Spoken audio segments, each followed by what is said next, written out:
Gracias, Consuelo Torrico, para iniciar este encuentro, este conversatorio, este diálogo de Memorias Desobedientes en su tercera versión.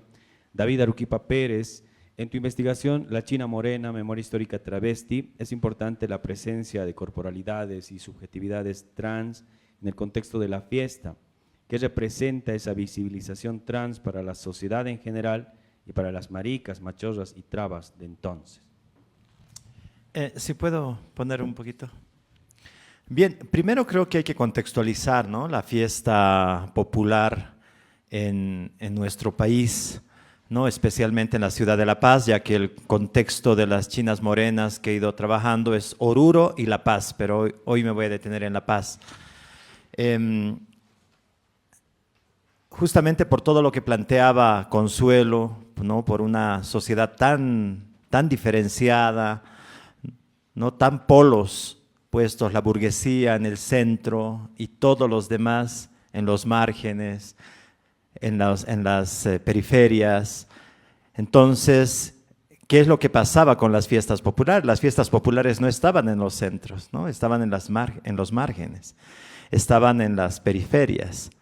Entonces, por ello, al escapar sobre todas estas opresiones que se generaban, pues bienvenidas sean, ¿no?, las fiestas populares, bienvenidos sean los espacios populares como las chicherías, las picanterías, todos estos espacios que eran pues espacios democráticos donde toda la otredad, donde toda la marginalidad estaba ahí, presente, ¿no? Y donde se daban también los placeres de las gentes de la burguesía ir allá para permitirse, ¿no?, estar con, ¿no?, ya sea con las mujeres, estar con las maricas, estar con todos quienes estaban allí, ¿no? Ese es como un contexto general, porque el barrio de Chijini, justamente el Gran Poder, la zona del Gran Poder, era uno de estos barrios, ¿no? Era parte de la periferia, era un barrio donde estaban concentradas las chicherías, eran los lugares bohemios donde los artistas pues despertaban y creaban, ¿no?, música, y donde se genera una de las fiestas más importantes que hay en Bolivia, ¿no?, que es la festividad del Señor Jesús del Gran Poder. Que en realidad digo yo, ¿no?, y eso se molestan muchos de la asociación, digo yo, si hubiese sido otro santo, hubiese sido la festividad de la Virgen de Rosario o de Guadalupe, porque necesitaban tener un referente, un santo o una santa para poder replicar esta práctica cultural que ya se generaba en las áreas rurales, ¿no? Porque no nos olvidemos que el barrio de Chijini era un lugar de comerciantes, de migrantes, de campesinos, llegaban hasta allí, ¿no?, a traer los alimentos para que la clase alta pues pueda ir, comprar, y ni siquiera ellos iban, ¿no?, las domésticas, ¿no?, las empleadas domésticas iban y estaban en una como que complicidad de clase, y en este espacio es donde se genera toda esta revolución, no digo yo, revolución de clase, revolución sexual, revolución de género y lo que actualmente pues vemos como una de las conquistas más grandes, que es asfixiar la ciudad de La Paz con la festividad del Gran Poder, ¿no? Porque si antes era una fiesta solamente que bordeaba una plaza y un manzano que comprendía el barrio de Chijini, pues ahora vemos que son 8 kilómetros que asfixian y cierran La Paz, ¿no? Es como decir, cada año te recuerdo, ¿no?, que ahora la ciudad me pertenece, ¿no? Es una conquista de clase importante, porque ahí se surge la clase chola, ¿no?, las cholas, las comerciantas, el poder económico, y junto pues con ellas las chinas morenas, las travestis, que en esa complicidad de clase pues había un cuidémonos, ¿no? Y eso lo planteo y y a través de las voces de las chinas morenas. Nosotros éramos felices en la fiesta popular, porque nos contrataban, estábamos ahí, teníamos la presencia, si bien había una situación de discriminación por otros lados, por el poder militar y ya las dictaduras también a partir de los años 60, ¿no? Decían, pues había una complicidad ya que nos protegía nuestra misma clase social, ¿no? La clase popular. Entonces, en ese sentido es que yo digo, no es inocente, y eso lo repito 3 veces, que las maricas de ese entonces pues no estaban, no es que estaban desconectadas de lo que estaba pasando en otros lugares, ¿no? Sino las maricas de ese entonces estaban atravesando justamente los momentos políticos, ¿no? Porque lo que tú decías, el Woodstock se estaba dando en Estados Unidos, pero tú crees que no sabían las maricas acá, ya sabían. Tú sabías lo que estaba pasando allá, ya se sabía lo que estaba pasando, ya se sabían que habían movimientos de liberación homosexual que estaban empezando a generar esos espacios de resistencia, ya sabían lo que estaba pasando en Stonewall, ya sabían lo que estaba pasando en Chile, en Perú, en Argentina, con estas explosión sexual de las vedettes, ¿no? Las minifaldas y otros, porque tampoco no es que se les ha ocurrido a ellas porque sí despertaron y dijeron, bueno, vamos a cortar la pollera y hacer la china morena con mini pollera, ¿no? Sino ya había esas influencias, ¿no? Y en esa, tanto Carlos Espinosa, Barbarella, Peter Alaiza, tenían una conexión constante y eso se evidencia en las fotos. Vedettes que llegaban de Chile, se quedaban alojadas en sus casas de ellas, iban a las boates, que las boates cerradas aquí en el Prado, pero donde ellas practicaban su sexualidad, los shows, ¿no? Como vedettes, ¿no? Justamente muchas de las maricas, de las travestis de esa época, pues eran vedettes también en estos lugares, ¿no? Entonces, ahí yo creo que ese es para mí una primera situación de visibilizar los cuerpos maricas en espacios primero cerrados, en estos espacios conocidos, para después ya hacer una explosión de esa misma práctica que se generaba en los espacios de complicidad entre ellas a la fiesta popular. Ya que estábamos, ¿no? Justamente con la clase popular, teníamos el apoyo, el respaldo, entonces apropiarnos de la fiesta popular. Y ya que nuestro cuerpo es el espacio de transgresión inicial, pues hacer que este cuerpo camine por estas calles, ¿no? Porque en ese momento las mujeres que caminaban con minifaldas eran putas o eran así de, ¿cómo decían? De mal vivir, ¿no? Tenían así sus, entre comillas, de mal vivir, ¿no? Y claro, entonces, en esa situación, pues al ver estas monumentales chinas morenas de 1,70, 1,80, con estas mini polleras, con corsés, ya con una estética muy de vedettes de esa época, por eso yo creo la influencia en las fiestas populares, que es tan dinámica la fiesta, pues llega también a ellas y podemos seguir pasando como las vedettes, no, una más, ¿no? Las vedettes empiezan a generar, ¿no? esta influencia a las travestis, ¿no? Entonces, y todo este tema que no me va a alcanzar el tiempo, pero voy a resumirlo con lo de Barbarella, con este hecho de por qué no era inocente esta participación y esta presencia, pues ellas sabían a qué estaban yendo a provocar, ¿no? Estaban yendo a provocar, estaban yendo a visibilizar, estaban yendo a sacarse la máscara, que para entonces la máscara era parte del traje popular, y decían, no, vamos a mostrar nuestras caras, quiénes somos, ¿no? Y si nos van a seguir persiguiendo los 364 días, pues este día va a ser nuestro día de libertad y de romper los esquemas también, ¿no? Por eso yo digo, en Bolivia, si no hablamos de este proceso de las fiestas populares y todo lo que pasa, no estamos hablando de revolución sexual, ni de feminismo, ni de nada, ¿no?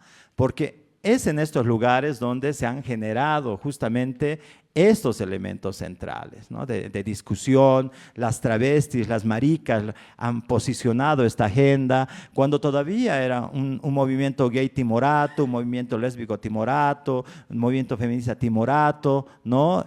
Había nuestras estrellas representantes, si quieres, pero eran pues nuestras literatas, que en sus espacios podían discutir, pero no había una presencia aquí en la ciudad de La Paz de esta forma de hacer público su corporalidad en las fiestas populares o enfrentarse al poder en la dictadura con Barbarella cuando se acerca a él y le da un beso sonriendo, ¿no? Como dice. No, ella estaba riendo, no estaba ahí de que queriendo hacerse de buena, nada. Ella estaba sonriendo y estaba yendo a burlarse del petizo, ¿no? Porque así, era petizo el Hugo Banzer Suárez, ¿no? Y decía, yo le voy a marcar con un beso maricón a este presidente. O sea, era hacerse la burla. Y sabía que ese beso le iba a costar también a ella, ya sea persecuciones o ya sea opresión. Y es justamente lo que pasa, cuando le da el beso, pues todo su entorno de militares, de representantes oficiales, de representantes políticos, se empiezan a matar de risa de él, del general Hugo Banzer Suárez. Entonces eso no lo he hecho desde una manera así, ay no, de acercarme al presidente o al poder.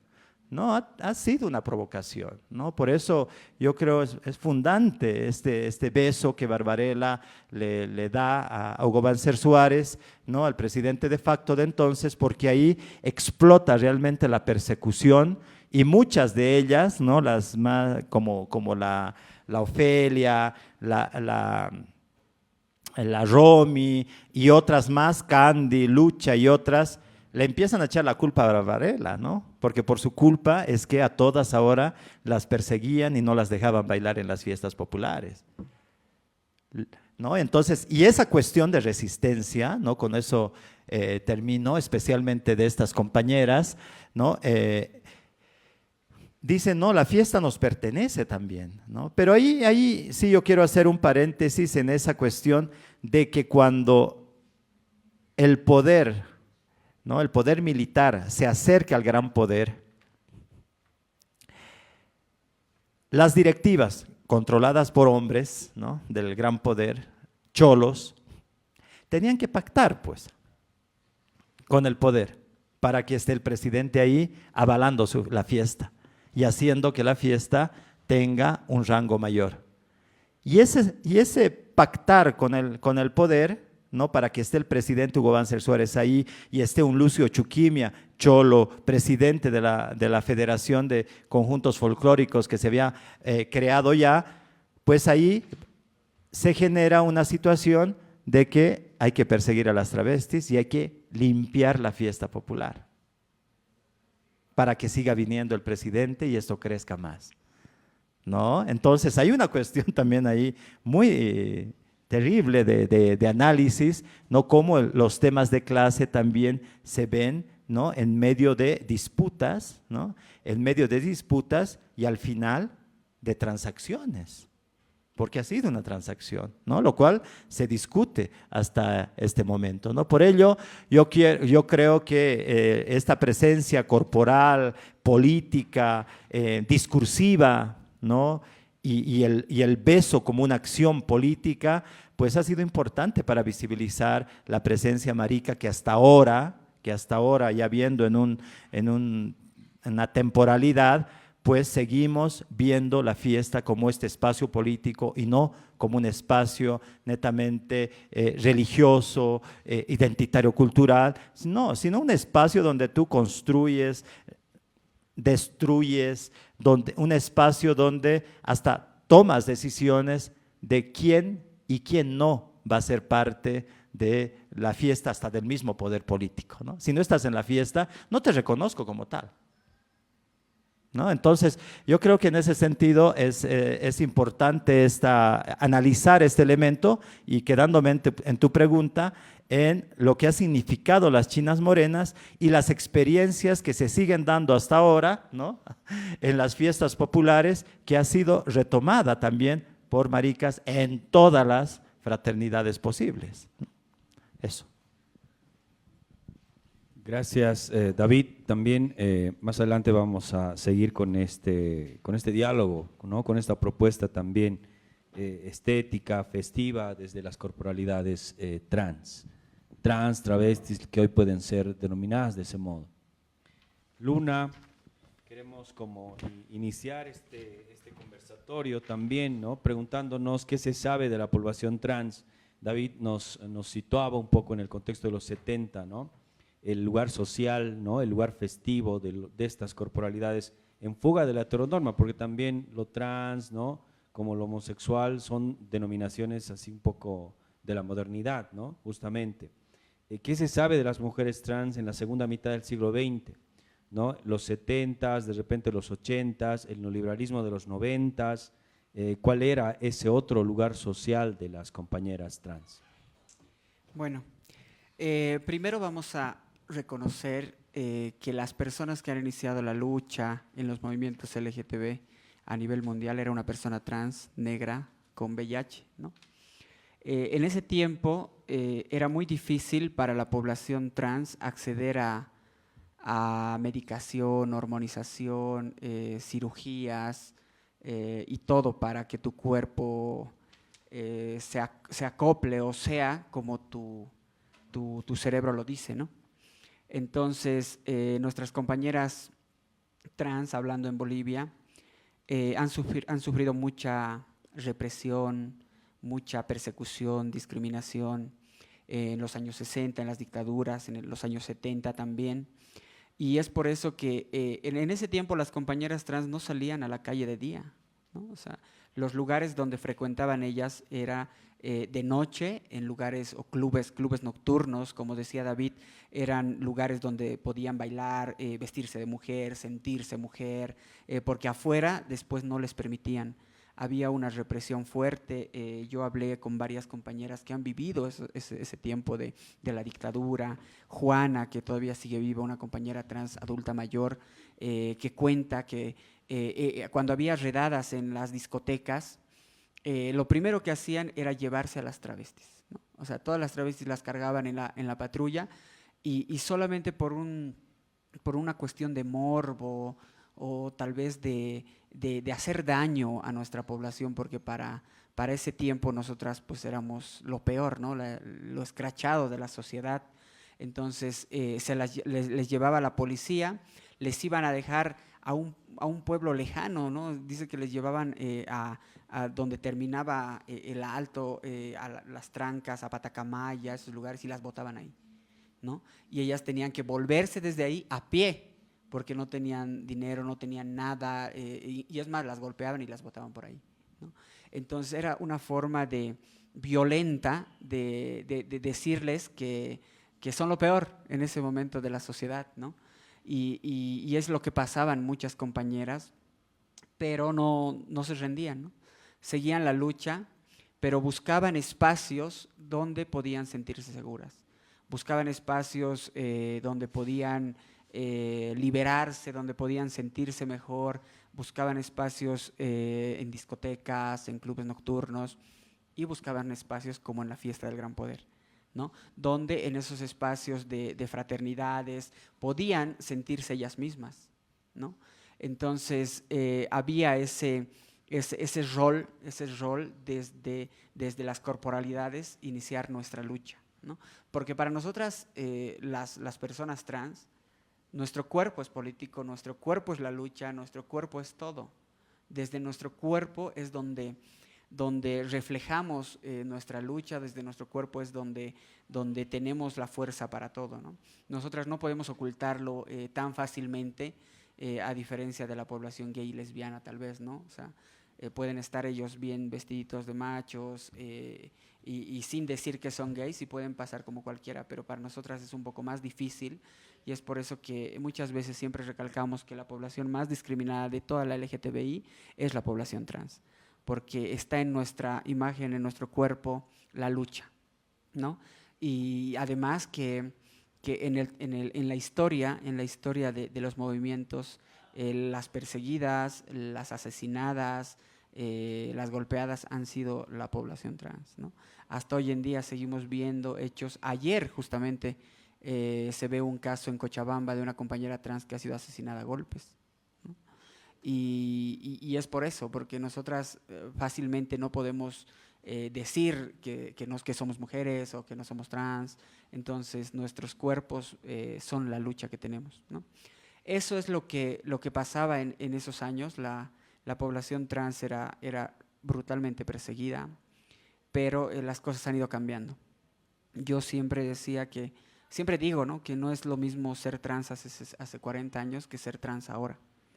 Ahora las personas que han ido luchando en torno a poner sus cuerpos y sus identidades desde las luchas culturales en el Gran Poder, en los espacios de noche o las literatas, como dice David, han hecho que hoy en día nuestro país reconozca a la población LGTBI, que podamos estar caminando por las calles sin tanto temor como había antes, ¿no? Hoy en día podemos ver en todas las fraternidades, en todas las entradas folclóricas del país, bailando población LGTBI y bailando población trans, ¿no? Entonces, el camino se va abriendo, pero es una lucha de nunca terminar, porque siempre hay personas que van en contra de lo que nosotras y nosotros decimos y pregonamos y la lucha por los derechos humanos. Pero hay que reconocer también que hemos ido avanzando y que tenemos que seguir avanzando más, ¿no? Porque no somos iguales todavía ante la ley. Esa frase que siempre se ve en todo lado, no es cierto, porque no podemos ejercer los mismos derechos que cualquier persona heterosexual. Entonces, las situaciones sí han cambiado, pero ha sido la sangre de muchas, ¿no? Muchas compañeras que han sido asesinadas, violentadas, golpeadas, pues eso ha tenido que servir para que hoy en día estemos aquí hablando del tema tan ligeramente y tengamos leyes, normas nacionales, departamentales y municipales en favor de nuestra población también, normas internacionales también. Entonces, quiero reconocer el trabajo de muchas compañeras trans en la historia de nuestro país. También tenemos a Pamela Valenzuela, por ejemplo, una compañera trans que falleció hace unos años, que ha hecho también parte de su lucha aquí en el Departamento de La Paz, Raiza Torreani, que estaba en Cochabamba, ¿no? Y estoy hablando todavía de compañeras que no eran muy mayores, muy adultas mayores, pero que han aportado dentro de su granito de arena a la lucha por los derechos de la población trans. Justamente nosotras tenemos una casa acá en La Paz que se llama Pamela Valenzuela, Casa Trans Pamela Valenzuela, recordando la memoria de la lucha de una compañera trans acá en La Paz. Y pues estos días de Todos Santos vamos a hacerle su mesa de despido, porque no se le ha hecho durante varios años, porque tampoco la familia se ha pronunciado al respecto, ¿no? Entonces también hay que reconocer eso, que las familias muchas veces botan al olvido a sus mismas hijas, hijos trans, ¿no? Fallecen y nunca más los vuelven a recordar, ¿no? Nunca recuerdan a la hija, al hijo trans. Y eso es por un tema también de machismo que existe dentro de las familias, del no reconocimiento de haber tenido un hijo trans, un hijo gay, ¿no? Porque todavía sigue, si no es tan fuerte como antes, todavía sigue siendo un poco molesto que haya una persona gay en una familia, todavía en las periferias de nuestro país, en algunos movimientos indígenas, todavía sigue existiendo ese rechazo a nuestra población. Entonces es importante reconocer todo eso y aprender que estamos avanzando poco a poquito, no como quisiéramos, pero que estos espacios también como ahora ayudan a fortalecer, recordar lo que hemos vivido y fortalecer nuestras luchas de ahora en adelante. Gracias Luna por esta provocación, ¿no? Por esta primera parte de este conversatorio. Ahora vamos a pasar con Silene.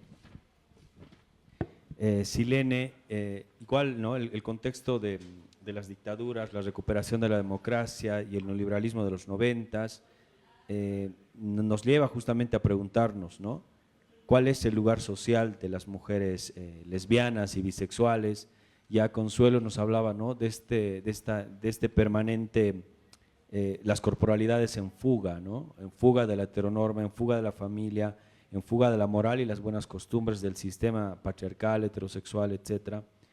¿Cuál era el lugar de las compañeras lesbianas? ¿Cómo se empieza como a gestar también la lucha de este movimiento de lesbianas y bisexuales? Bueno, sí, gracias. Yo creo que siguiendo un poco la historia que ya Consuelo nos has relatado, muy bien dicha, primero quería hablar de la invisibilidad, ¿no? La invisibilidad como una marca potente que está en las lesbianas, que está en las mujeres y que está en esta historia inclusive, ¿no? Porque si buscamos de manera académica vamos a encontrar muchos más documentos que se traten la vida de otras poblaciones que de las mujeres lesbianas y bisexuales.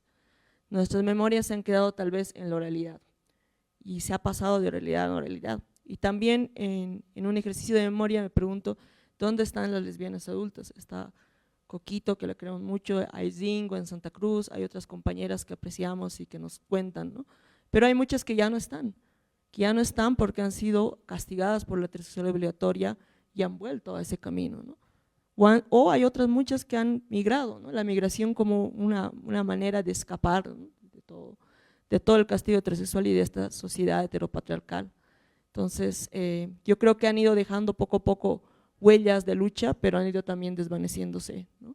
Entonces, en ese sentido, realmente rescatar la memoria lésbica es un trabajo de las mismas lesbianas. Hace como 3 meses hubo un encuentro de las archiveras lésbicas que fue protagonizado por compañeras colombianas, mexicanas, argentinas, brasileras. Entonces fue interesante, ¿no? Fue interesante sentarnos 7 días y hablar de dónde queda la archiva lésbica, pero yo afirmo ahí que la archiva lésbica sigue quedando en la oralidad, en nuestras cuerpos, en nuestros trabajos y incluso en muchas casas de algunas, ¿no? Porque si le preguntamos a Coco seguro tiene un montón de fotos. Ángela Fuentes, una compañera lesbiana, también tiene otro montón de fotos, pero nunca nos hemos juntado a hacer un trabajo tal vez sistemático de sistematizar y decir, pues, aquí está nuestra historia, ¿no?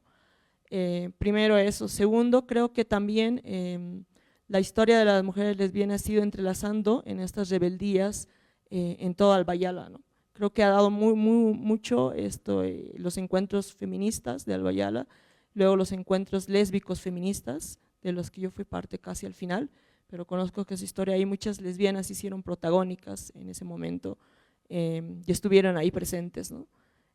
Cabe mencionar que en los 90 también fue la creación de Mujeres Creando, y aunque creo que ha sido una colectividad más feminista que lésbica, porque se posicionó primeramente en este lugar, no sin decir que fue un lugar político, que inclusive interpeló al movimiento LGBT en algún momento por sus estructuras, sin embargo no fue como un trabajo de unir a lesbianas, ¿no? Sino más que todo feminista, porque lo feminista y lo lésbico todavía no iban de la mano en ese entonces.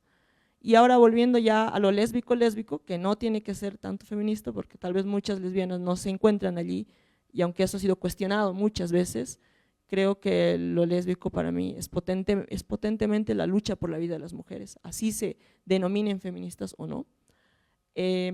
Voy a hacer recuerdo ya de estos primeros encuentros, podemos pasar a la diapositiva, que es pre-Red de Levebol, porque la Red de Levebol es la colectiva que fundamos con compañeras, pero antes de eso, como unos 4 años o 5 años antes de eso, se empezó a tejer estas complicidades entre compañeras lesbianas con una colectiva que era Lambda, en Cochabamba, que empezó con una página que se llamaba Bolivia Les, también paralelo había Bolivia Gay, pero Bolivia Les era manejado por una compañera, que ahí es donde encontrabas como información de las lesbianas, y el internet posibilitó eso, el internet como el Mirk y esos chats que ahora ya no se usarían para nada, publicitó que muchas compañeras se encontraran, ¿no? Y dijeran, yo soy lesbiana, tú también, ¿no? Porque esa era, aparte de la invisibilización, creo que hay otra parte, es el aislamiento, ¿no?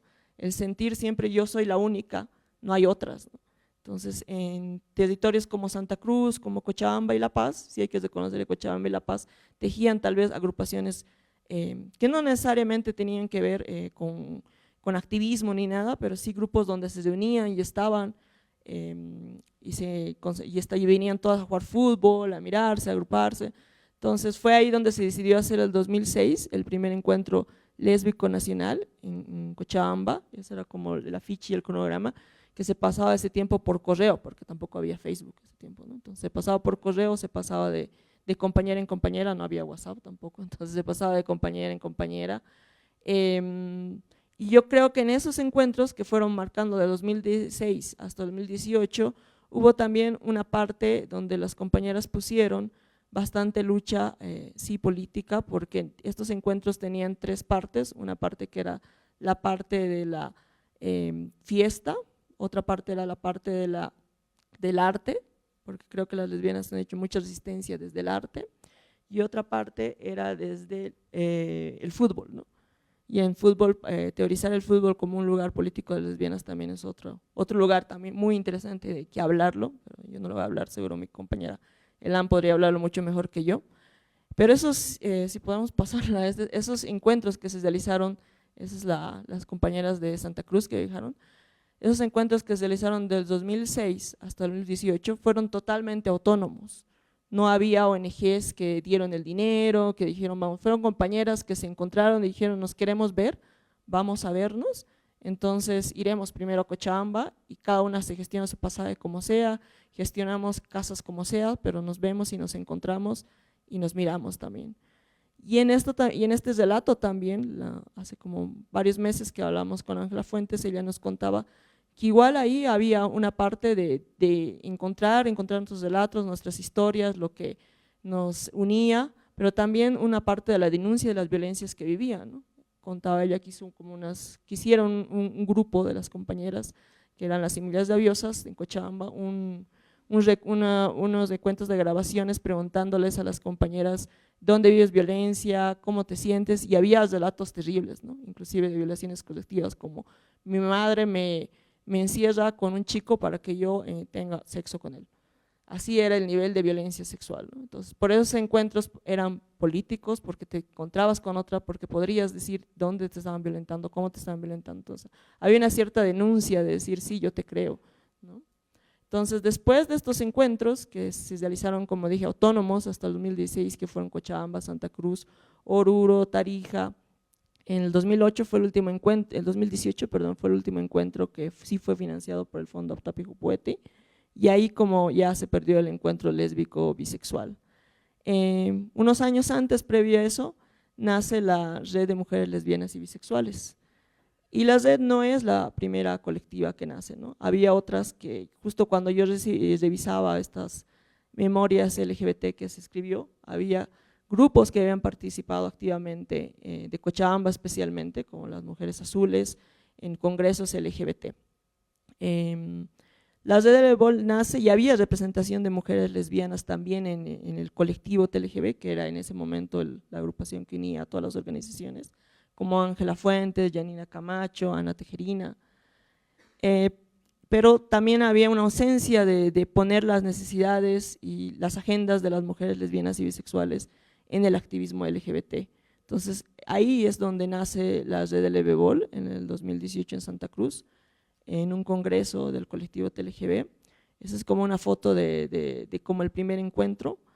Y si bien la red de Lebebol tiene un primer proyecto financiado, pero los encuentros previos para que ese proyecto suceda siempre fueron autónomos. Fue como, viajemos a la casa a Cochabamba y Ángela nos va a alojar a todas, o viajemos a Santa Cruz y Albanela nos va a alojar a todas, y todas vamos a estar ahí y vamos a ver qué es lo que necesitamos hacer para sacar cuerpo a este proyecto, ¿no?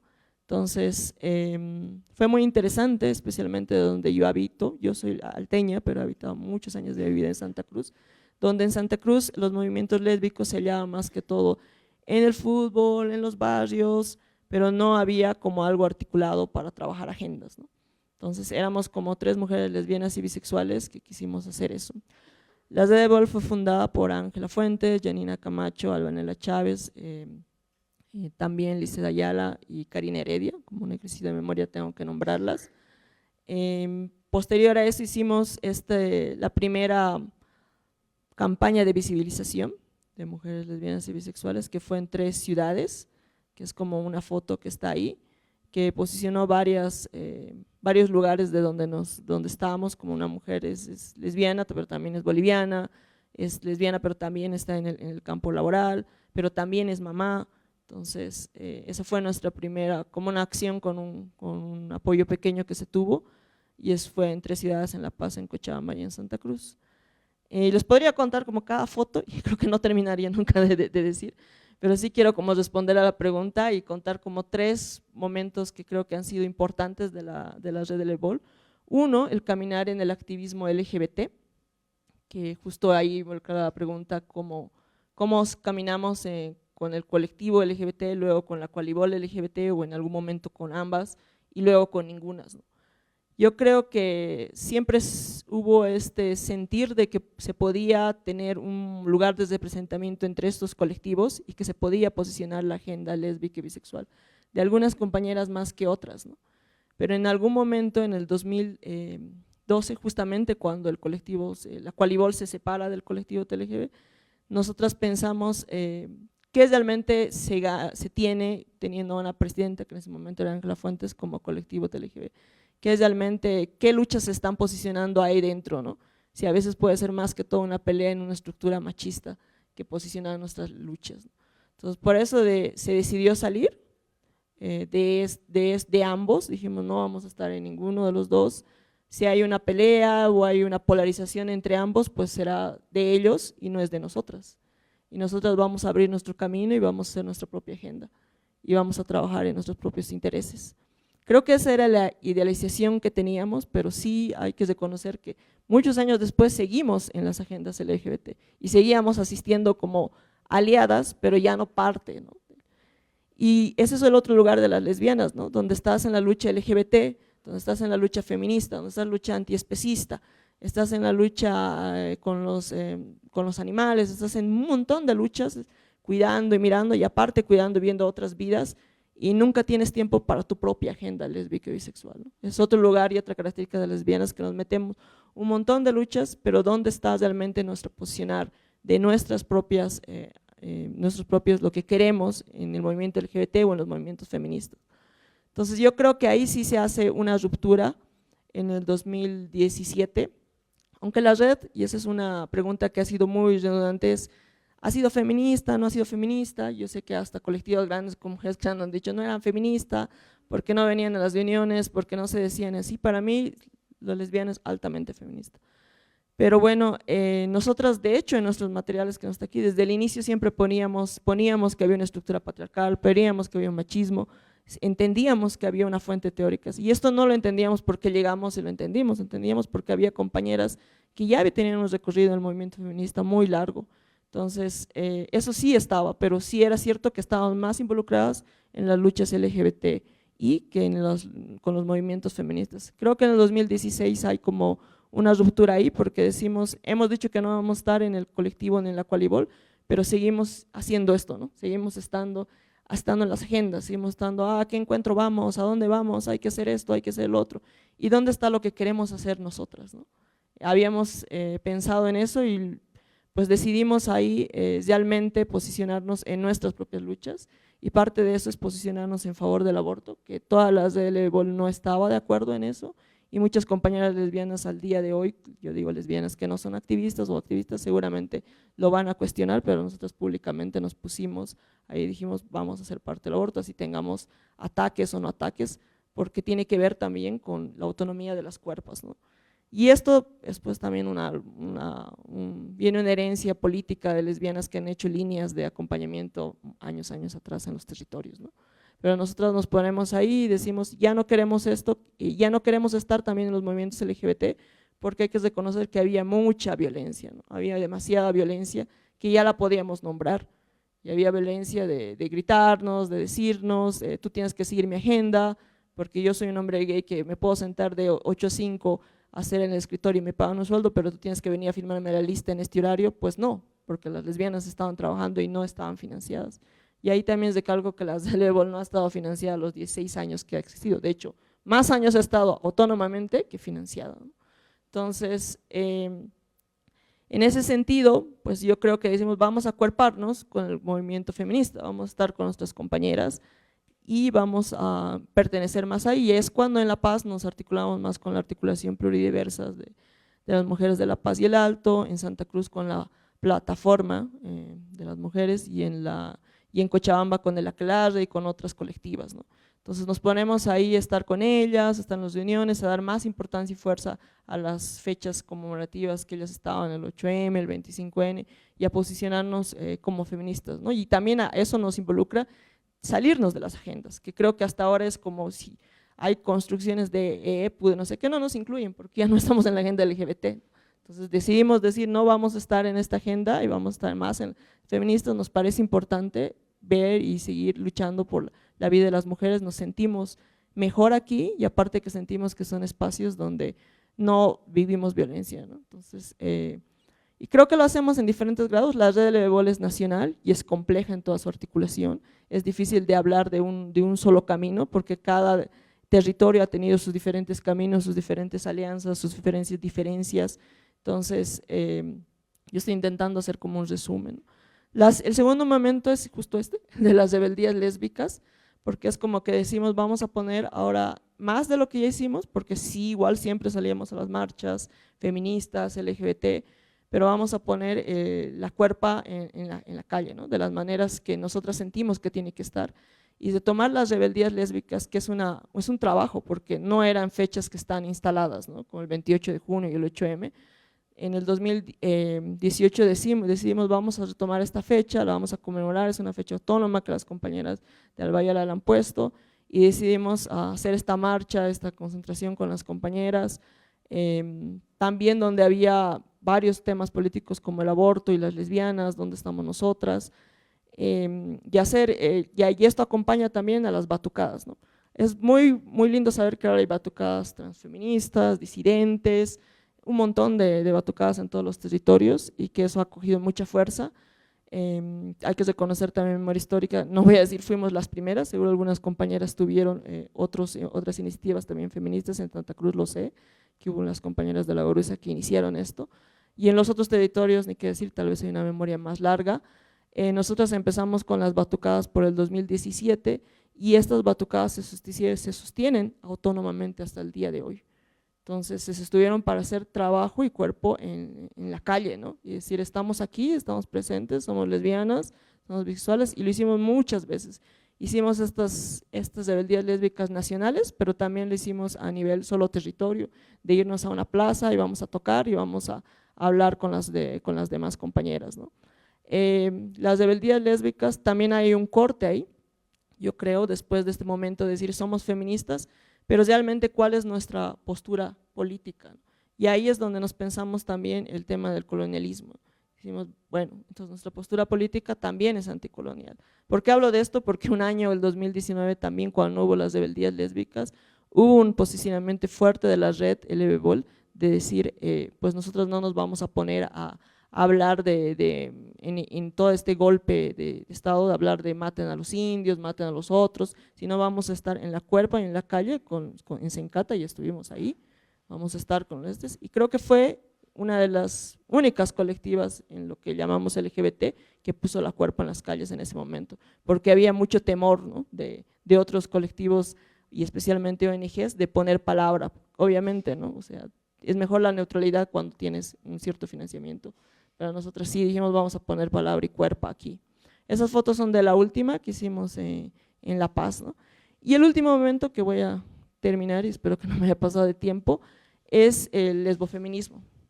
Y eso ha pasado como hace 3, 4 años, especialmente con nuestras escuelas, que al inicio se llamaban escuelas de incidencia política feminista y ahora se llaman escuelas lesbofeministas. Porque si bien estábamos activando como el movimiento feminista y lo seguimos haciendo, también sentimos ahí una ausencia de nuevo de dónde se habla de las violaciones colectivas, dónde se habla de la imposición del mandato de la feminidad, porque las lesbianas no pasamos desapercibidas. Muchas de las lesbianas tenemos unas masculinidades que son muy llamativos. Y aparte, desde llamarte lesbiana y decir en público, aquí yo soy lesbiana visible, pues hay un castigo heteropatriarcal y capitalista que muchas están inclusive sin trabajos años y años después de decir esto, ¿no? Entonces, ¿dónde se piensa y dónde se piensa en estas cosas? ¿Dónde se piensa lo de la heterosexualidad obligatoria? Que tal vez el movimiento feminista es una conversación que no era importante para ellas, ¿no? Entonces, ¿dónde se piensa el tema de las maternidades lésbicas? ¿Quién la está pensando? ¿Quién la está trabajando? Entonces, no podemos poner tampoco de nuevo estas agendas porque entendemos que la urgencia del movimiento feminista es trabajar por la vida de las mujeres desde otros lugares. Entonces, bueno, ¿en qué posición nos vamos a posicionar las feministas anticoloniales, antirracistas, había feministas liberales también? Entonces, nosotras encontramos nuestro propio lugar en el lesbofeminismo, ¿no? Y en el lesbofeminismo como esta corriente política y esta postura política y este piso político de cuestionar la heterosexualidad obligatoria como un sistema que oprime el cuerpo de las mujeres lesbianas y bisexuales, ¿no?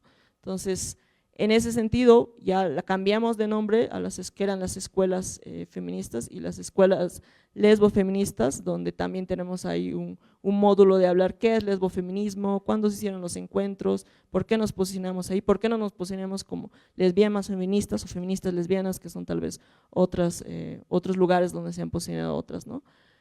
Y aquí lo último que voy a mencionar del trabajo, este trabajo político también nos permite escribir, y esto fue lo último que hicimos, no lo último porque desde 2014 lanzamos los diarios de investigación, pero fue lo único que escribimos. El 2014, luego hasta el 2020 hubo un silencio de cómo nosotras vamos tejiendo nuestros propios saberes, cómo nos animamos a escribir, porque también era un lugar donde nos habían dicho que solamente las personas académicas podrían escribir, las feministas famosas podrían escribir, la palabra no podía ser nuestra y peor escrita, ¿no? Entonces ahí es donde creo que empezamos a tejer saberes, primero llamándonos desde esta corriente anticolonialista como indias y como lo que somos, y empezamos a decir, sí somos indias, sí somos quechuas, sí somos aymaras, no vamos a seguir el blanqueamiento que el movimiento LGBT hace, no lo vamos a lograr. Y tuvimos un montón de cuestionamiento también por eso, como lo habíamos tenido cuando nos separamos del LGBT, de decir, no, están creando división, ¿por qué no por todas? ¿Por qué no juntes todos? La unión hace la fuerza, ese como dicho neoliberal. Pues nosotros dijimos, no, queremos ser lesbianas y bisexuales y queremos trabajar en esto. Y sí, y ha sido un lugar de defender realmente nuestros espacios, ¿no? Que no es lo mismo que se les cuestiona a otras poblaciones. Y también luego cuando nos autonombramos anticolonialistas empezamos a decir, somos indias, animales, ¿por qué hacen eso? Si más bien lo que queremos es encajar al sistema, ¿no es verdad? Queremos ser mestizos, queremos ser blancas, queremos estar dentro, ¿no? ¿Por qué están haciendo esto? ¿Y dónde está la herencia? ¿Dónde está la lucha LGBT heredada de Stonewall? ¿Dónde está el amor es amor? Cuando empezamos a cuestionar, eso no nos representa y no queremos identificarnos ahí.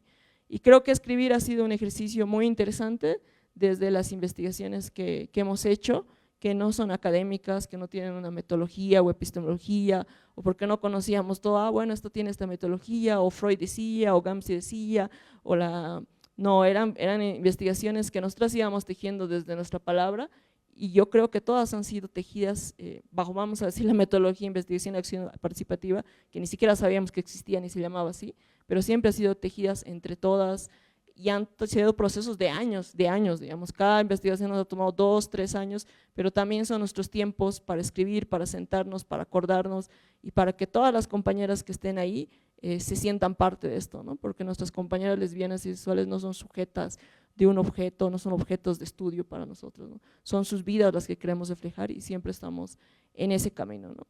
Y ahora la de Bol ya tiene como 17 años, pues, y ya también en ese sentido que en otro encuentro hablamos de cómo vamos viéndonos, creo que ha ido cambiando mucho también con las mujeres que han ido habitando. Y por último, para no también hacer un ejercicio de memoria, sí quiero nombrar a Denise Vargas, que falleció en el 2020, que ha sido una compañera lesbiana, feminista, que hizo un montón de cosas por Cochabamba, aparte no solamente que hizo un montón de cosas por el movimiento lésbico, por el movimiento feminista, por el movimiento animalista, una radialista y obviamente querida por todas, ¿no? También su memoria de escribir, porque justo ella antes de irse escribió un cuento sobre su vida, es la que nos dejó y dijimos tenemos que escribir también.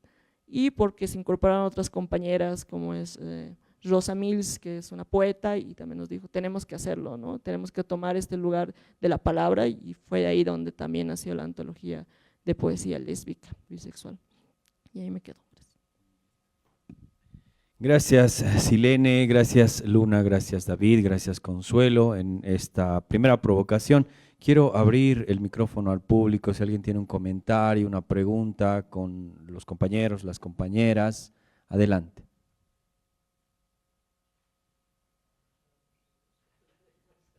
Bueno,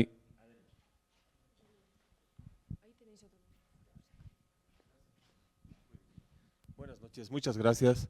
Les agradezco por la disertación. Yo quería preguntarle al licenciado Aruquipa, ¿es verdad? Usted es David Aruquipa, ¿verdad? Quería consultarle, señor David, ¿qué relación usted encuentra? Yo le hago una pregunta muy honesta, ¿no? O sea, no tengo una intención crítica, pero quería preguntarle, ¿qué relación usted halla en el aspecto político, como vi sus diapositivas, con la estética? Porque a mi entender, humilde licenciado, veo que la estética parece que tiene lineamientos un poco subjetivos, pero ¿qué relación usted le halla con temas políticos para poder gestionar esta igualdad que se va buscando en Bolivia, considerando que en Bolivia la política está pues realmente, siempre ha estado rezagada, ha estado sujeta a intereses totalmente, o sea, no era todo menos política, ¿no? Entonces de repente querer reivindicar o querer establecerse como un punto de partida a través de la política será un buen lugar en Bolivia, porque realmente la gente lo que más encuentra en la política es más bien frustraciones, ¿no? Bueno, yo creo que hay que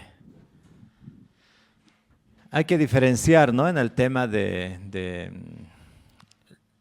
lo político partidario y la política ya como un hecho transformador, ¿no? Yo creo que aquí en este momento, por lo menos a través de nuestra palabra, estamos planteando eso de reconocernos como seres políticos, ¿no? Desde el momento que denunciamos, desde el momento que salimos a las calles, desde el momento que te planteo, ya sea con mi voz, con una performance, con un baile, con un traje, con unos tacones de 30 centímetros, con un arete, con un topo, estamos planteando y haciendo un planteamiento político, ¿no? Entonces yo creo que este es un tema que es súper interesante, que justo nos lleva a pensar y a recuperar más bien el tema, lo político, ¿no? Lo político ya como un hecho transformador, como un hecho que justamente te permite mirar y no tener miedo de hablar de ello, ¿no? Porque si vamos a llevar a lo político como, ay, no, esas disputas de poder que se están dando, no, que este partido no está bien con aquello, no, o sea, ahí estamos realmente más bien dándoles, ¿no?, eso que nos ha costado tanto construir y visibilizarlo y reconocernos como seres políticos a unas cuantas personas que están haciendo utilitario de ello, ¿no? O sea, entonces, ahí yo creo que es interesante discutirlo eso, ¿no? Profundizar mucho más. Y ahora, es de la estética, si bien algo tematicé, pues yo creo que es algo altamente político, ¿no? O sea, yo creo que la estética ha revolucionado el mundo, ¿no? La estética ha generado esas transformaciones, esas provocaciones, ¿no? Entonces yo creo que y para mí la fiesta popular, solamente deteniéndome ahí a que de eso hablé, ¿no? Podemos ir mucho más allá, es altamente estética, barroca, provocadora, ¿no? Te desafía, no es lo mismo, ¿no? Te dinamiza, te hace transformar tu mentalidad, ¿no? Entonces, por eso en algunos momentos nosotros decíamos, porque entrando a una norma, no sé, tal vez a los colegas también les pasa, venían de los colegios, ¿no? Y nos decían, ay, ¿por qué ustedes no van a hablar a los colegios? ¿Por qué no van a...? O sea, perdón, no veo, o sea, no es nuestra responsabilidad necesariamente. Nosotros sí en esa libertad vamos a estar donde nosotros queramos estar, ¿no? Entonces, para eso y para eso para nosotros ha sido importantísimo retomar esa memoria de la presencia en la fiesta popular y en estos otros espacios, como espacios realmente de provocación, pero también de encuentro, ¿no? De encuentro con la gente, ¿no? De acercamientos, ¿no? Yo creo que nosotros por lo menos tenemos sí una política distinta y en eso podemos ir hablando y discutiendo, ¿no? Y eso yo quería justamente plantear, ¿no? Hay políticas de provocación directa, ¿no? De provocación directa, ¿no? De patear el tablero y ya. Pero hay también políticas de seducción, ¿no? De seducción desde la estética, ¿no? Entonces, y es como decir, es muy a lo posmoderno, si quieres, ¿no? Una vez que estás aquí, transformo y te lanzo mi rollo, ¿no? Entonces, ahí hay una situación de descolocarte desde esta posición. Entonces, cada quien, obviamente, aquí tiene sus formas de hacer política, ¿no? Tiene sus formas de hacer política y eso yo no lo voy a discutir, ¿no? Entonces, en este momento yo creo que sí es interesante tu pregunta, pero sí, yo creo reconociendo solamente e imaginándote y viendo solamente la fiesta, lo barroco que es, ¿no? Hablando de mi propio grupo de emergencia, ¿no? Como la familia Galán, todo ha sido una cuestión así de provocar desde lo lúdico, desde lo estético, ¿no? Y hacer política con ello, ¿no? O sea, esa transformación y todo eso que hemos ido planteándolo en esos momentos y hasta ahora, pues realmente ha sido altamente político y por eso también reconozco en la memoria de estas compañeras que pues ha sido, ¿no? Ha sido muy transformador y provocador en su momento y en esos momentos, como dice Luna, en esos no es lo mismo esos años que vivir ahora, ¿no? Ahora hay otras formas de hacer política y parecería que hasta hay un adormecimiento, y eso también podemos hablarlo, ¿no? Parece que hay un adormecimiento en estos momentos, como que no hay nuevas formas, ¿no? De ver, porque es como que se ha quedado en lo drag, en el caso transformista, digamos.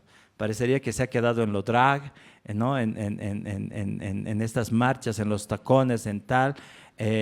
Parecería que ahí se quedó, ¿no? Como propuesta y no se han generado nuevas propuestas, ¿no? En el momento, en este mundo hablando, ¿no? En de este espacio pequeñito que es lo trans, ¿no? Gracias, David. Igual mientras las compañeros en el público vienen como pensando algunas preguntitas o comentarios, vamos a volver a Consuelo. Consuelo, en este ejercicio permanente que tú nos relatas, ¿no? A partir de tu testimonio de vida, ¿no? De corporalidades y subjetividades en permanente fuga, ¿no? De la norma, ¿cómo llegan a este momento, ¿no? Actualmente eres presidenta del colectivo de adultos mayores LGBTIQ. ¿Cómo llegan a este momento? Porque es importante la cohesión y la organización como adultos mayores LGBTIQ. Bueno, primero quiero hablar un poquito de violencia, ¿no? Porque en nuestra juventud, todos los que ahorita somos adultos mayores, hemos sufrido violencia de alguna otra manera. Por ejemplo, el electroshock es la peor manera de violencia que tiene la sociedad.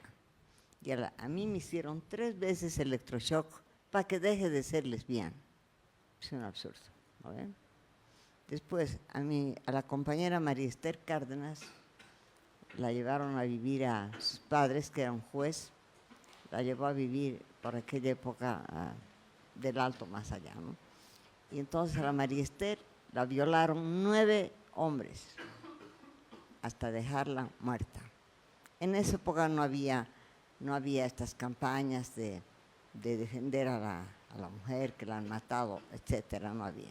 Y su padre, no obstante de ser juez, no dijo, esta es mi hija, porque él prefería verla muerta que verla lesbiana. Y eso es una pena, porque ¿dónde empiezan las violencias? En las familias.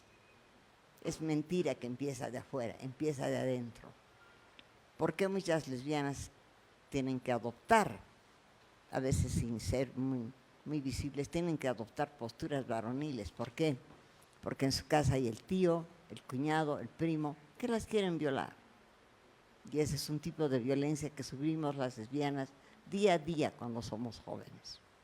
Ya cuando somos mayores, ni pelota nos dan. Las chiquillas andan atrás de nosotros, pero me acuerdo muy bien que un día me llamó una chiquita lesbiana. Yo le dije, seremos amigas. Me dijo, quiero tener una relación. Un momentito, le dije, yo no me meto con menores porque plata no hay, ¿no? Viajes tampoco, ¿no? O sea, ser sincera, ¿no?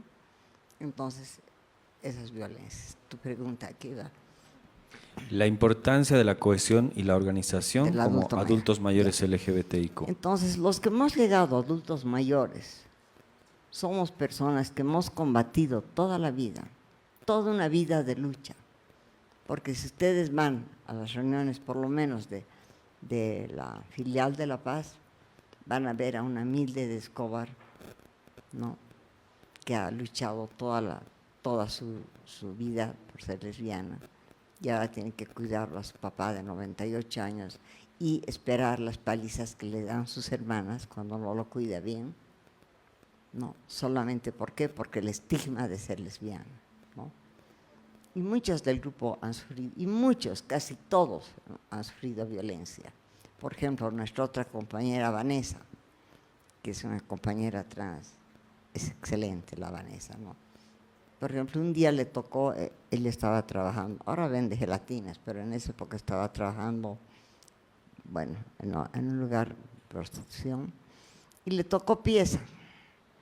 Él es no vidente, pero percibía que era un chato, un chango, una persona petiza, que la quiso atacar en un momento. Ella percibió y con su fuerza lo agarró y le hizo dar la vuelta y lo hizo sin cara al tipo, ¿no? Entonces, y para mí ha sido realmente, digamos, sorpresivo cuando un día tocan la puerta de enlace, un día de reunión de adultos mayores, y se presenta nuestra compañera Margot. Entonces, si tú la has conocido, Luna, la Margot, una compañera trans que ahorita hubiera tenido sus 85 años quizá, ¿no? Y con una cholita con la Emma, ya, porque nuestro grupo es totalmente versátil, ¿no? Entonces yo primero me choqué, la verdad, ¿no? Porque dije, cholitas, que hubieran sido TLGBs, pero bueno, pasen, ¿no?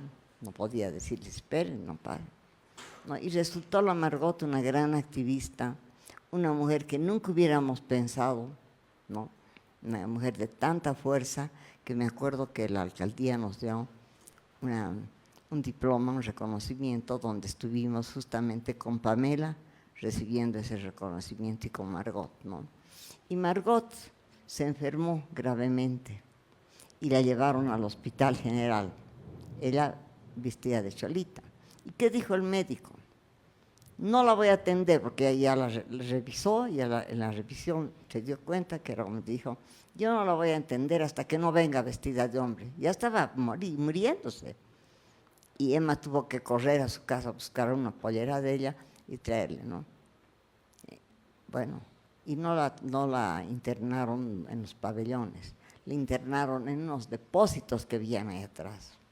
Entonces un día pasó, yo estaba pasando por el hospital, porque hay que ir todos los días a sacar las medicinas, y la veo a nuestra compañera, también trans, a la Antonella, que es médica. Y la Antonella, dije, ven, vas a ver a la Margot está aquí, sí, está allá. Y hablarles a todos esos de qué se trata el asunto de ser trans. Y a la Antonella les dio una cátedra a todos esos médicos y enfermeras para que sepan quién era la Margot. Y dijo, yo también soy trans, pero yo soy médico, como ustedes, ¿no?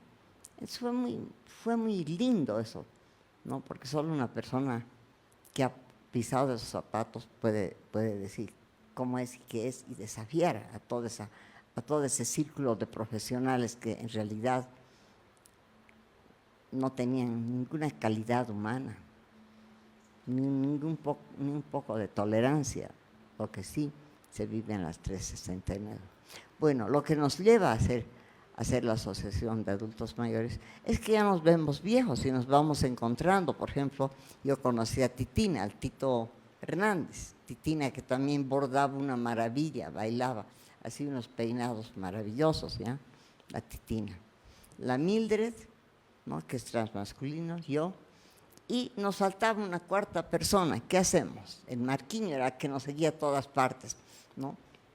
Lo agarramos al Marquiño para que sea el cuarto. El Marquiño era hetero, pero al final no era tan hetero porque se enamoraba de las chicas trans, ¿no? Entonces el Marquiño más en el grupo éramos los 4, ¿no? Y ahora de esos 4, ¿cuántos somos en Bolivia? En la ONG, Asociación de Adultos Mayores LGTBI de Bolivia, son 80 visibles. Entre ellos está nuestro compañero Carlos Espinosa, que es representante de los adultos en Oruro. Está la Ninón, que es un gran abogado o abogada, ¿no? que está en Santa Cruz, ¿no? Y así. Los adultos mayores nos fuimos reuniendo y cada vez trajimos a más amigos, esta también era lesbiana de mi barrio, y nos fuimos reconociendo. Y te acuerdas de aquellas fiestas, y te acuerdas de cuando nos metieron presos, y te acuerdas del bolivianísimo cuando nos sacaron a todos, y te acuerdas cuando en el bolivianísimo dijeron que había alguien que mataba a la gente, y nosotros dudando de todos, ¿no? Dudando, será este, ¿no? Y nos acordamos de nuestras anécdotas, ¿no? Y a veces también peleábamos, ahora ya no peleamos, porque ya tenemos reglamentos internos, ¿ya? ¿No? Entonces peleábamos, discutíamos, y se armaban unas broncas, ¿no? Pero ahora ya tenemos reglamentos, estamos más quietecitos, más ordenados, y los que no quieren cumplir los reglamentos se van. No se los vota, se van solitos porque no les gusta la disciplina, no les gusta tomar la palabra levantando la mano, son muchas cosas que no les gustan, ¿no? Y bueno, este grupo de adultos mayores es un referente importante para toda nuestra colectividad. ¿Por qué? Porque tanto David como Luna, como Silene, como Edgar, y todos ustedes van a llegar a ser adultos mayores, quieran o no, porque es la ley de la vida. ¿Y qué les va a faltar? ¿Qué estamos nosotros pidiendo hace años? Hace años tras de la estatal de vivienda como si fuera nuestra enamorada. 10 años de pololeo y 10 años de aspirinas que nos dan. Necesitamos una casa corporativa. ¿Por qué? Porque hay asilos para mujeres, hay asilos para hombres, ¿no? Cuidados muy rigurosamente por gente eclesiástica, ¿no? Pero para los diversos no hay ni siquiera una casa corporativa, ni siquiera hay una sala de juego, digamos, no hay nada. Ni siquiera hay un trato preferencial en la salud. El viejito tiene que ir a las 3 de la mañana a hacer fila para llegar a las 8 a la ventanilla donde le dicen, ya no hay ficha. Entonces el viejito vuelve más enfermo. Y eso pasó en la pandemia. Hemos perdido más de 7 compañeros en La Paz, porque han ido a recoger ese bono único que dieron el primer día y chao París, ¿no? Ese Marquiño murió, muchos compañeros murieron, ¿no? Entonces, eso es lo que se necesita. Se necesita que todo el grupo LGTB, TLGB, como se llame, hagamos poco de conciencia y pensemos lo que nosotros no hemos pensado, porque nosotros pensábamos que la vida era fiesta, casino y viva la vida, y viva la pepa y los viajes. Y más que éramos época de mochileros, nos fuimos a pasear por el mundo entero, pero no pensamos dónde íbamos a pasar nuestros últimos días si no teníamos ni hijos. No tenemos quien nos cuide, ¿no? Entonces vamos a ir a un asilo donde dicen, si es del TLGB no entra. Entonces es absurdo. Tenemos que pensar como en otros países, por ejemplo en Alemania, ¿no? Tienen un barrio donde viven las lesbianas, un barrio de lésbico, y tras de esas casas se levantan unos edificios grandes que son de las mujeres mayores, donde tienen ascensores, sillas de ruedas, o sea, no les falta, tienen lugares donde tejer, donde jugar cartas, donde todo. Y nosotros pedimos solo un piso para poder empezar, y tampoco lo tenemos. ¿Por qué? Esos ya están locos, son viejos, son diversos además. Así pensarán los que nos reciben, los del Estatal de Vivienda, del Ministerio de Obras Públicas. Y Revilla, para terminar, después de muchos meses de nos dar vueltas, nos contesta, tienen que tener personería. Ahora me estaría Revilla, le metería en la boca ya la personería. La personería nos ha costado 3 años y hemos tenido que hacer para que esa personería avance. Hemos tenido que buscar una aliada en el Ministerio de la Presidencia, una aliada maravillosa que empujaba. Yo todos los días, como pequeña chica, hola, ¿qué tal? ¿Ya estará? ¿Dónde está? Ya te digo en un rato, tanto molestar, hemos sacado en 3 años una personería nacional que generalmente a veces se pierde en el camino o dura 5 años, ¿no?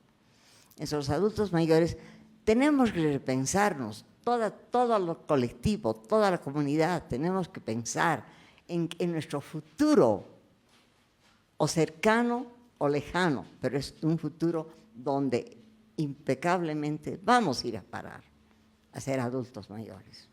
Y qué lindo sería tener un lugar donde nos sentamos cómodos, un lugar donde podamos hacer nuestras reuniones, donde podamos tener nuestras habitaciones, ¿no? Tener nuestros comedores, nuestras salas de recreación, nuestras salas, o sea, muchas cosas. Porque los adultos en los asilos viven del sol a la sombra, ¿no? Los que son yo he estado en un asilo de héteros y he visto que están en el sol, se calientan mucho, se van a la sombra. Si les hace frío, se van al sol. En la mañana, a las 6 de la mañana, tienen que estar levantados, tomar desayuno a las 7 y punto, y el almuerzo a las 12, y no puedes entrar a los dormitorios hasta las 5 de la tarde que te meten y no te abren más hasta las 6 de la mañana. ¿Quién va a aguantar si es un adulto? ¿Quién va a aguantar eso? Por lo menos los TLGBs no vamos a aguantar eso, porque nos gusta movernos, somos movidos, nos gusta hacer cosas, ¿no? Entonces, es muy triste que no pensemos en los que nos han antecedido, que no pensemos en aquellos que hemos puesto el pecho, corazón, hemos dejado nuestras familias, no nos ha importado que nos voten, hemos dejado las familias, no hemos, por el qué dirán, no nos hemos casado, tanto hombres como mujeres. Por el qué dirán, hemos sido votados hasta de las academias, etcétera, porque en nuestras épocas no había cuentos, no había permisos, no había el por qué explicar. Tú eres lesbiana, tú eres marica, te vas, y punto. Y era así, tanto en la familia como en las universidades, como en los colegios. Entonces, gracias, Consuelo. Yo invito a todos que nos repensemos, y ustedes también, compañeros, repensemos en que debemos ayudar a esta comunidad de adultos mayores, porque todos vamos a llegar a ese sitio y tenemos que empezar ya tenemos el núcleo, tenemos que empezar a formar las redes, ¿no? Muchas gracias. Gracias, Consuelo. Para continuar este conversatorio, así respuestas así cortitas, medias breves, Luna, En este momento existe una casa trans, Pamela Valenzuela, en la ciudad de La Paz. ¿Cuál es la importancia, ¿no?, de esta casa, no solo como el espacio físico, sino como metáfora también, ¿no?, de la cohesión y del acogimiento de las compañeras trans, ¿no?, que a pesar de tener hoy una ley 807, ley de identidad de género en Bolivia, las situaciones de extrema violencia con las, sobre todo, mujeres trans? Bueno, primero quiero hablar un poquito de cómo ha nacido el movimiento trans en Bolivia, ¿no? Yo en este momento represento la Organización de Mujeres Trans de Bolivia, OTRAF Bolivia, que ya tiene alrededor de 18 años, ¿no? El 2006, nace a la necesidad de unas compañeras que trabajaban en la calle de trabajadoras sexuales acá en la 20 de octubre, cuando la policía les perseguía, cuando la policía todo el tiempo les sacaba dinero, cuando la policía les reprimía, había una necesidad de organizarse para protestar, para exigir y para hacer respetar sus derechos. Entonces la organización nace como asociación de travestis de la 20 de octubre de trabajadoras sexuales. A la cabeza en ese momento de una compañera que era migrante, compañera Daisy Di Natale, que era de Perú, y que ella ha podido agrupar a las compañeras para poder iniciar con este proyecto de la organización que es OTRAF Bolivia, ¿no? Entonces, a partir de ello se ha ido consolidando como la primera organización de mujeres trans en el país, ¿no? Entonces, el 2009 se saca la personería jurídica en el departamento de Cochabamba, desde la prefectura, como OTRAF. OTRAF Bolivia, la organización de travestis, transgéneros y transexuales femeninas de Bolivia, que aglutinaba solamente a mujeres travestis y transexuales y transgénero. Luego, a través de los años, como decía también la compañera, o sea, no hemos tenido financiamiento de distintas ONGs para el trabajo que se hacía, sino todo era autogestionado por las mismas compañeras en el ejercicio del trabajo sexual, etcétera. Y lo mismo, o sea, llega un tiempo donde no nos sentíamos cómodas con los movimientos LGTB, porque había ciertas disputas internas, como en todos los espacios. Entonces la población trans decide trabajar fuera del movimiento LGTB para, con y por nosotras, ¿no? Aún sabiendo que éramos como que la población con menos capacidades en ese momento, porque muchas de las compañeras por el ejercicio del trabajo sexual no estudiaban en la universidad, apenas habían salido del colegio, apenas estaban viviendo, trabajando para sobrevivir, ¿no? Entonces hemos dado un paso al costado de los movimientos LGTB, pero de igual forma hasta el día de hoy seguimos haciendo ese tejido de seguir participando en las agendas, porque igual creo que es una agenda conjunta, una agenda única, pero nos estamos enfocando más en el trabajo de la población trans, que ha sido la más discriminada de los movimientos LGTB. Hemos hecho nuestros congresos nacionales cada 2 años. El año pasado ha sido uno de los congresos más importantes y más voluminosos que hemos tenido. Hemos reunido 350 personas, mujeres trans acá en La Paz, para crear una agenda política desde nosotras mismas, ¿no? Entonces, ese año ha sido muy importante porque también hemos visto necesario no solamente ver este tema de lucha política, como los tacones, salir el 28 de junio maquilladas, arregladas, disfrazadas, etcétera, sino ir por otro lado más político, como lo hacen los movimientos sociales, ¿no?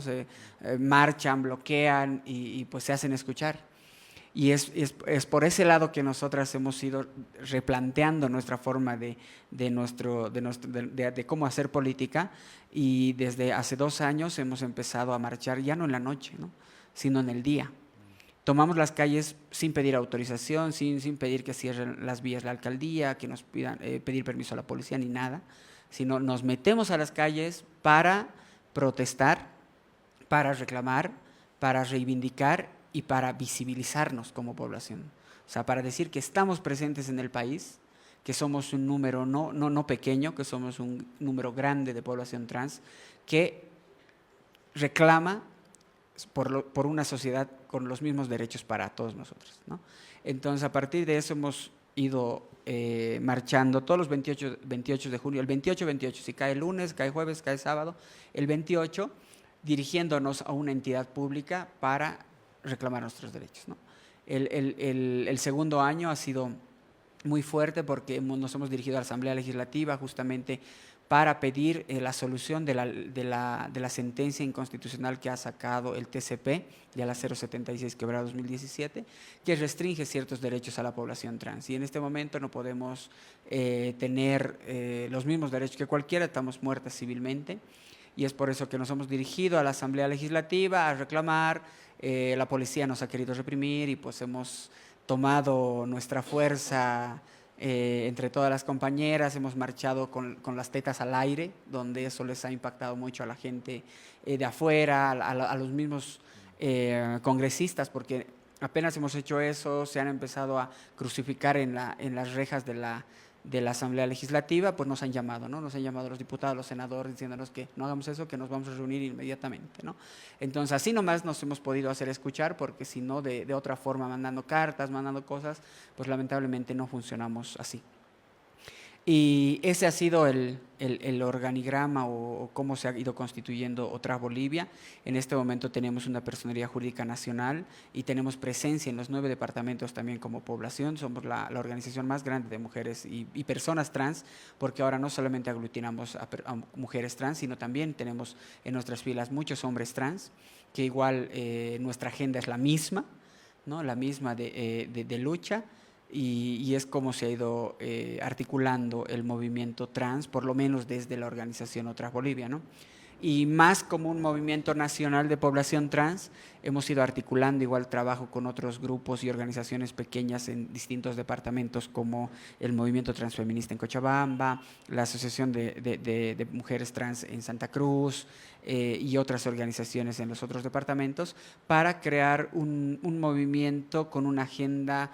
Si bien tenemos agendas distintas como organizaciones, pero una sola lucha, ¿no? En torno a lo que es la ley de identidad de género y otros derechos de la población trans.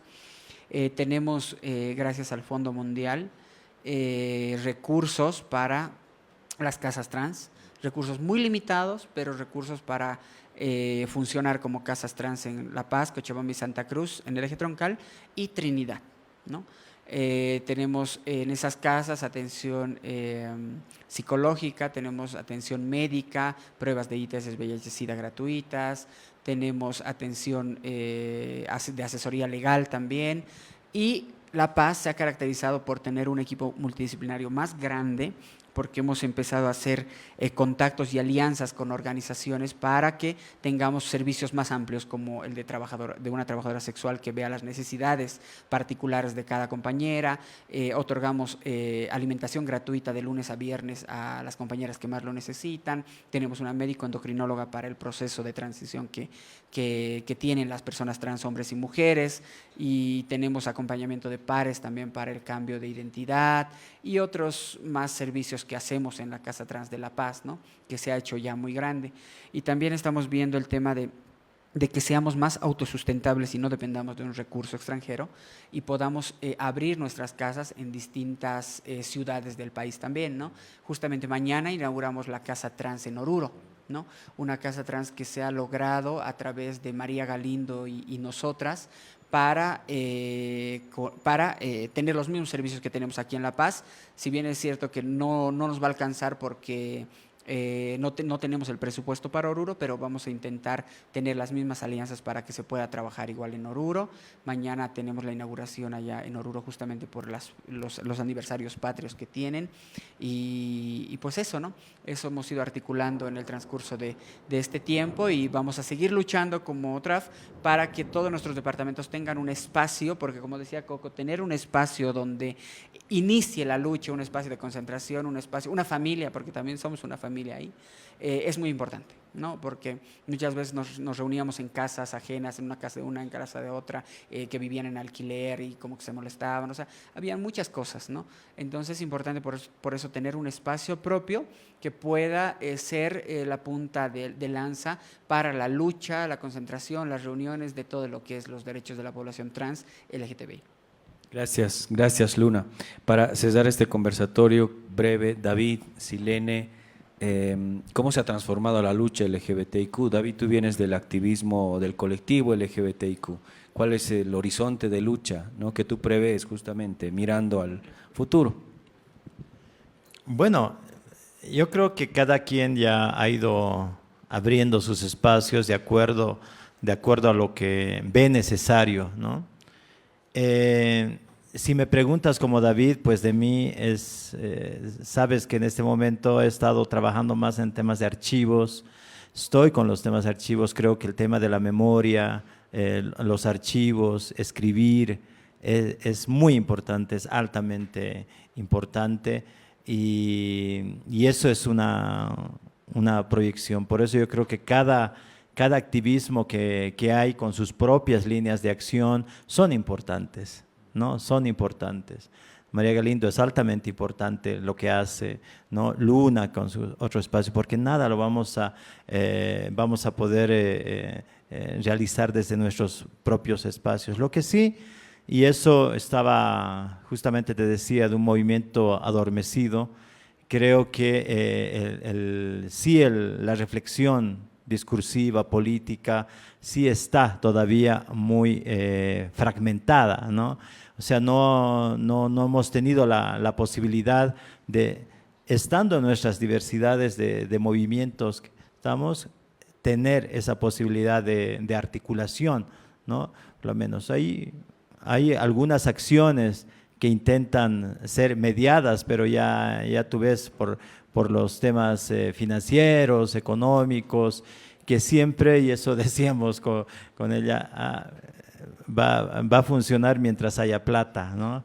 Pero mientras no se haga desde la gestión interna, compartida, y tal vez por eso hasta los archivos, por lo menos en mi caso, están funcionando, ¿no? Porque eso ya es pasión de vida, digamos, ¿no? Entonces, yo creo que hay que reflexionar en base a eso, ¿no? Entonces, yo creo que los movimientos sí están muy todavía viendo el tema económico, financiero, y eso está fragmentando mucho más aún.